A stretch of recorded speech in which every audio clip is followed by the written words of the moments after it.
How much can landing in snow protect you from a fall? Well, we've seen it save people who jumped off a roof or dived off a cliff. And yes, even who fell from the top of a mountain. But what about a fall from even higher up? Like from an airplane? How much snow would be required to break that kind of fall? What kind of snow would be the best to fall into? And how should you position your body for a safe landing? This is What If. And here's what would happen if you fell from an airplane into snow. Okay, What Ifers, if you're planning on jumping out of an airplane without a parachute, you might want to check out our video on what happens if you die, because that's what you'd have to look forward to. The math changes depending on how much you weigh, but let's imagine that you weigh 65 kilograms. As you fall from an airplane that's thousands of meters in the air, your body would travel at a velocity of 55 meters per second. And when you smash into the solid ground below, that velocity would instantly drop to 0 meters per second, causing catastrophic injuries. But if there was a whole bunch of snow on top of that solid ground, it might be enough to save you from dying. Don't believe me? Well, it's happened before.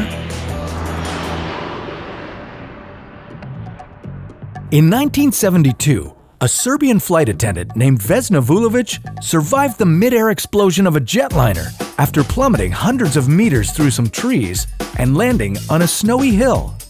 Yeah, she broke her legs, pelvis, some vertebrae, and fractured her skull, but if a little snow could save her life, then why not yours? But let's not get too confident here, because there are still a ton of ways that this could go completely wrong. If you're going to survive, you'll need a bunch of factors to line up perfectly. The key to surviving a fall from an airplane is to make your deceleration last as long as possible. Okay, math again. If you weigh 65 kilograms and fall 6 kilometers, you'd be heading down to Earth at a velocity of 55 meters per second. If you land on solid ground and you only decelerate for half a second, you'll hit with a force of 7.1 kilonewtons. If you're not a math teacher or a scientist, that's 726 kilograms. But if you were able to stretch that deceleration out by even the smallest of amounts, it could make a world of difference. For example, even stretching the deceleration time out to 1 second would reduce the force to 356 kilograms. And if you decelerate for 2 seconds, it would be 183 kilograms. Landing in a nice bed of snow could definitely help you slow down enough to save you. But it would have to be the right type of snow. The snow would need to be able to compress, slowing your fall to less than 98 meters per second squared. So the snow must be thick enough for this to occur. About 80 meters. The reason why you need to travel at less than 98 meters per second squared is that this is 10 times the force of gravity, the approximate acceleration that humans can make without too much damage.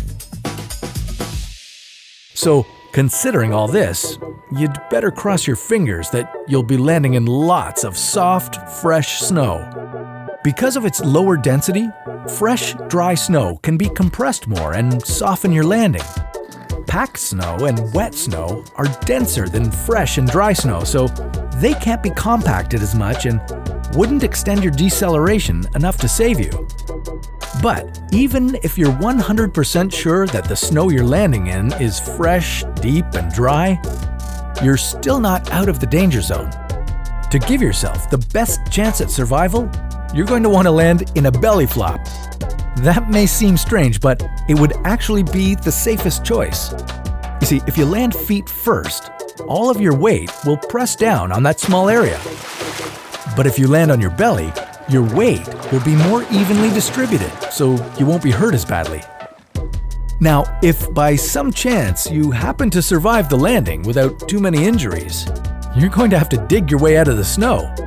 As you can imagine, falling all the way down from an airplane would be pretty disorienting, so your first step for getting out of the snow would be to figure out which way is up.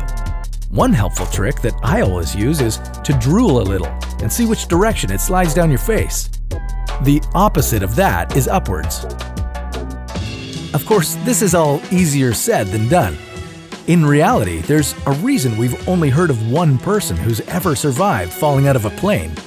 Because it's very unlikely to happen. Unless you've found some way to obtain immortality. But that's a story for another What If.